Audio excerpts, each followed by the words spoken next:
It's a very special occasion for today, for which we have come to a place, because what I feel personally, that we do study a lot. We do study a lot both in offline and online medium, because that is needed for us, especially for the students. But what I believe personally, that study should be along with the nature. Okay, this education should be filled up with nature. We should study in the open field, and whatever the nature serves for us, that is from where we should study. Okay, and we don't actually, in the modern civilization, in the materialized society, we don't have that much time or that much scope actually to study in the open field. Okay, but what I believe, it is very necessary for us to do. Okay, but today is a very special day, because I have the privilege, because I have come a place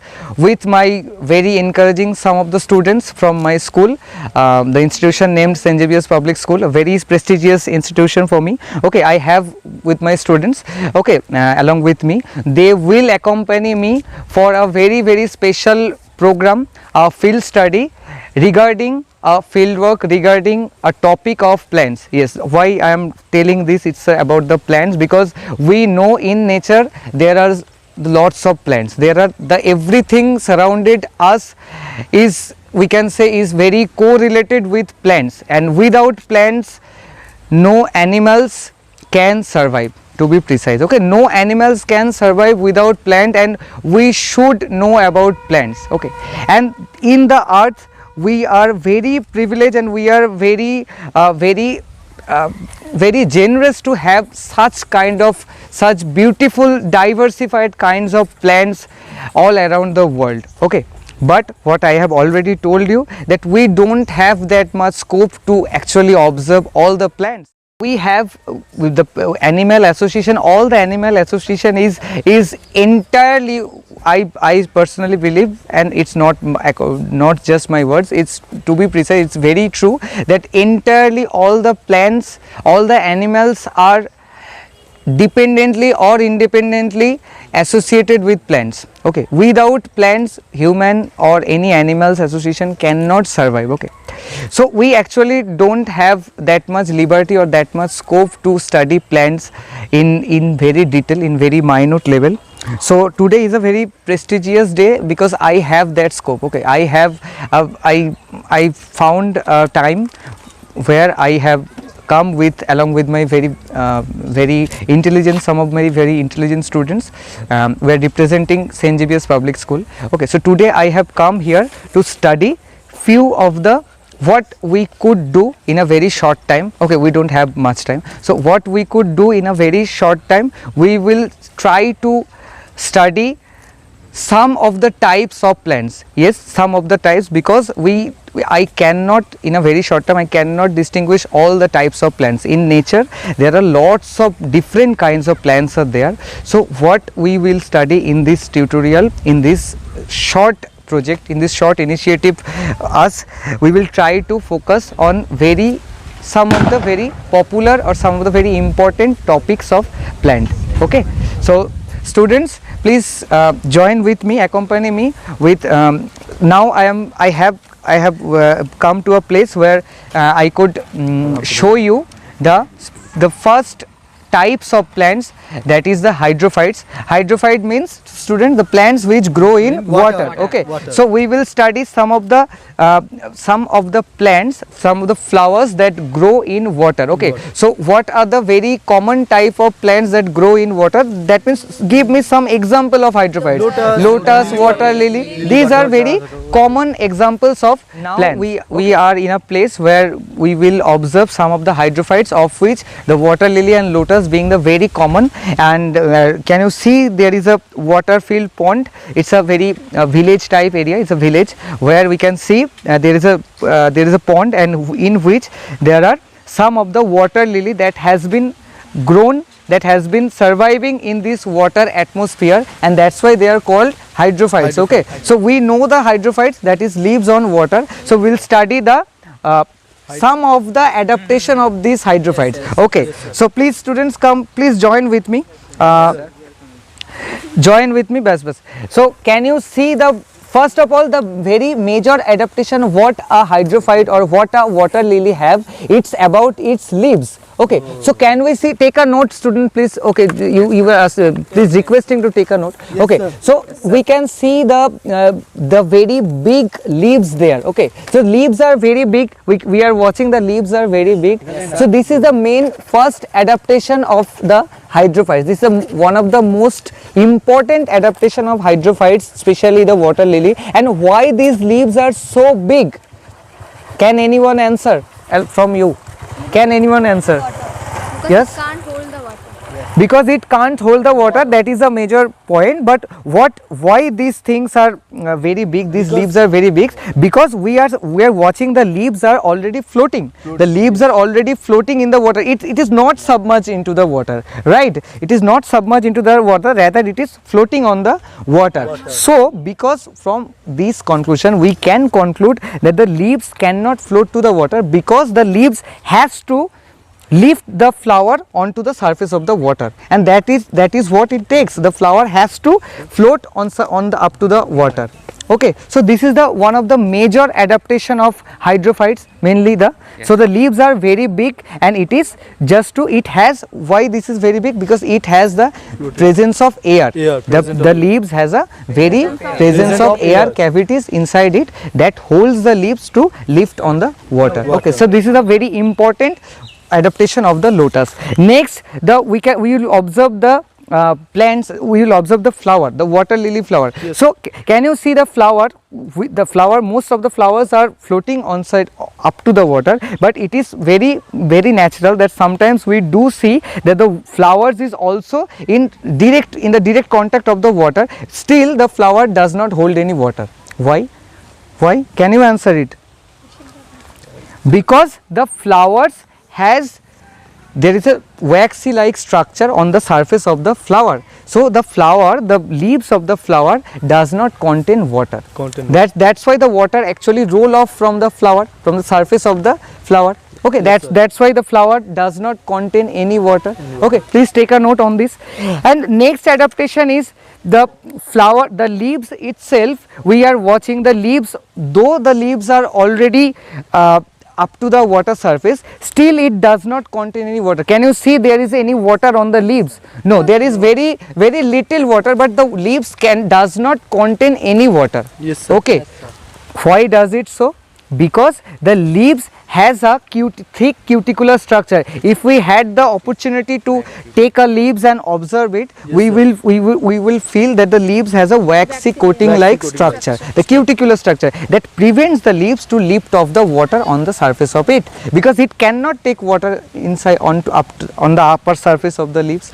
Okay, and besides that, the petioles of the flower, petioles means the flower, the stem which which holds the flower, that is called the petioles. So the petioles has also a very thin and waxy cuticular structure, and it has also air cavity present in it, and the roots are totally submerged. Roots are totally big, and it is totally submerged onto the soil surface under the water. Okay, that means the plant is a fixed water plant. Okay, the roots are totally submerged onto the surface of the water, and the petioles have the air cavity as well as a thick cuticular waxy like structure, just to avoid the excess water to get entrance into the plant. And that's how the lotus, the water lily, all the hydrophytes has been surviving for years in the water. What an astonishing adaptation it is, right students? Yes, sir. Okay, so this is our short initiative to just to show you how the water plants survive, the hydrophyte survives in water. I hope all of you understand it. Yes, Understand? Yes, sir. Okay, so this is our first project for today, and now we will go to another place where we would observe some of the more plants. That is a surprise. So we won't tell that what we will be discussing next. Okay, so thank you for this. I was talking about a surprise, so it is a surprise, as you can see, because the surprise is the next topic of our plant adaptation is the mountain plant, okay, the plant which we see in mountain, but we are very fortunate to have one kind of a that kind of a plant in this region in Kolkata. Okay, so it's a pine tree. Okay, pine tree, there are lots of mountain tree that tree are very specialized only because in the mountain snow fed environment. So pine is one of a such kind of a tree, but we will discuss about this trees modification, some of the adaptation that this tree have, okay, along with my encouraging students. So please accompany me, students. Okay. Yes, sir. Okay, so this is our second adaptation. So the first and the most important adaptation for this tree is about its shape. Can you see the shape? It's just like a conical shape. Okay, right. Why this kind of a shape these plants have? Because it is mainly found in the mountain region. Okay, so the basic requirement of the mountain region, or the basic characters of the mountain region, is that this tree will always be experiencing lots of snow on it, okay, and the tree cannot restore the snow, okay, because that snow has itself a particular weight. So the leaves is very small, very lightweight, so it cannot hold that kind of the weight of the snow, because if it does, the leaves can be fallen off, so that cannot be tolerated. So the leaves has to just slide off all the snow, and that is the main purpose of having this kind of a conical like shape structure.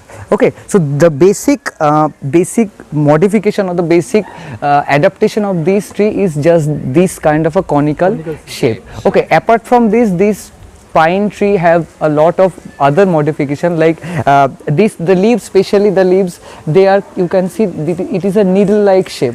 Okay, it is of the needle like shape. It is also for that very purpose, just to slide off the snow, because the tree cannot possess the snow. No? Because if the snow is there, the leaves can survive severe damage. Okay, so this kind of adaptation is very common in pine tree, and the leaves, the color of the leaves are always very green. Okay, very green, because it performs always a whatever the environment it always consists of, it's a very mild environment, so there is a very scarcity of sunlight every time. Okay, the sunlight is not always enough available for every time, so there is a lot of low intensity sunlight, and with that environment it have to survive on that environment. Okay, and for doing that it has to photosynthesize with minimum light available on it. Okay, that's why its root is very deep. Okay, we can't make you see the root because it's deeper inside the soil, but the roots are very deep inside the soil, and the leaves of the tree are very green, just to make the photosynthesis with much intensity. Okay, so that is the main overall adaptation of this plant. Guys, have you understand yes, this? Yes, sir. Okay.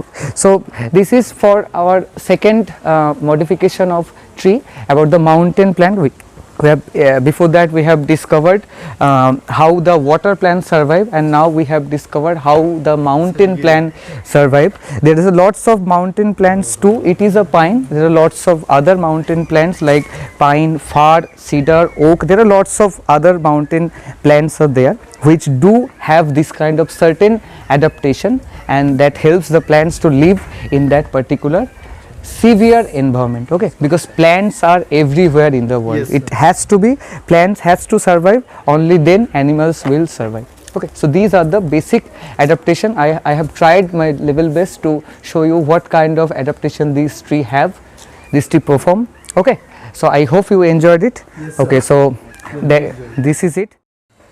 Okay, we have already discussed a few adaptation of plants, the hydrophytes and the mountain plant earlier. Okay, so now we have come to a conclusion, and we will discuss another adaptation of plants. It's a very important, as we are already watching it. It's a xerophyte. Okay, it's a xerophyte, means the plants which survives in desert area, that is called the xerophyte. So xerophytes, and the most prominent example of xerophyte being the cactus. It is cactus. We all know what cactus is. Okay, so there are basic some of the basic adaptation, basic mechanisms that these cactus do possess, that the other trees are not. Okay, the other trees don't actually. Okay, so we will just try to work work out on that, how the adaptations of are absorbing in these cactus. Okay, so basically the first adaptation that these cactus have, its leaves. Do you are watching the leaves of this cactus? Are you watching the leaves of the cactus? No. So that means in the desert area, what happened? In the desert area, there is a scarcity of water. That means the water is not very much available in there, because there is very less water source out there. So what the cactus does, the cactus have to take the water deep inside the root.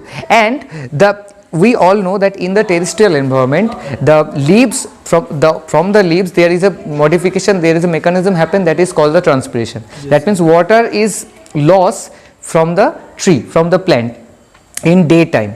So these plants being present in the desert region, these plants cannot afford to lose any of the water, because there is no water, as we can say, there is no water, to be precisely. There is a very less amount of water, and if just assume if that the little amount of water that it takes by its roots, the roots are always fibrous roots, I am coming to that. So the little amount of water that it takes, if that water is too getting lost by some mechanism, so how can the tree be survive, right? So the leaves of these plants is being modified into what we call spine. You can see there is a very thorny like structure. So these are the spines. So the most important adaptation of xerophytes are the modification of spine, that is modified from the leaves. Okay, other than that, we can see the stem. It is the stem of the plants. It is very, just touch the stem. It is very waxy, right? It is very waxy, and we can feel that there is a cuticular structure present on it. Why? Because in desert area, and there is one more adaptation, you can see the entire plant is green. Okay, but in normal condition, do we see the plants, the stem of the plant is green? Very little times, but not every time. Okay, so the desert plants have the stem which is also green. That means what? The leaves, the stem can also photosynthesize. That means there will be water. Okay, and we have already told na ki what, we cannot lose water, the plants cannot lose water. So to excrete, to restore the water, these stem have that waxy cuticular structure just to reduce the water loss, because we can conclude that the stem contains water. Okay, in between in the desert area, the cactus do contains water in it, and the water cannot lose by transpiration. Okay, in the photosynthesis. One more very important adaptation of these plants are the roots. Okay, in normal terrestrial plants, we see the roots to be taproot. What is taproot? The roots which has just one branch, just a linear branch, that is the taproot. But in desert area, if you think logically, the plant cannot afford to have any taproot.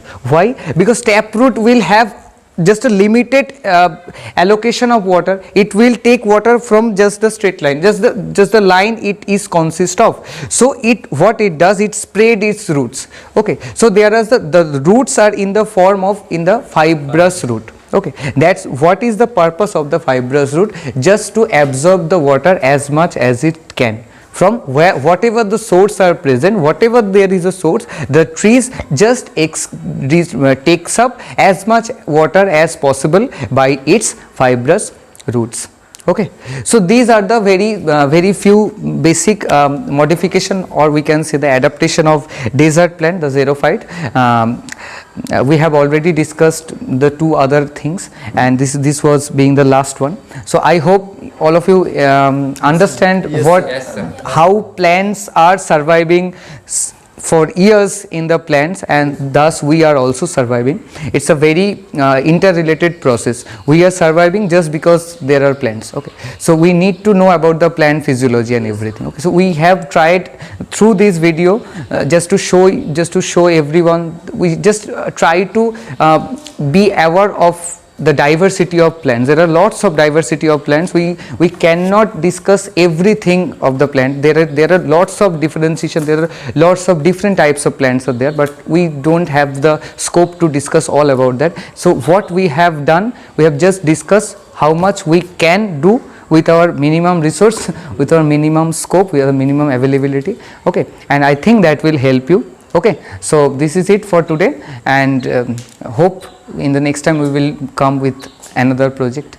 Okay, thank you, say thank you everyone. Thank you. Thank you sir.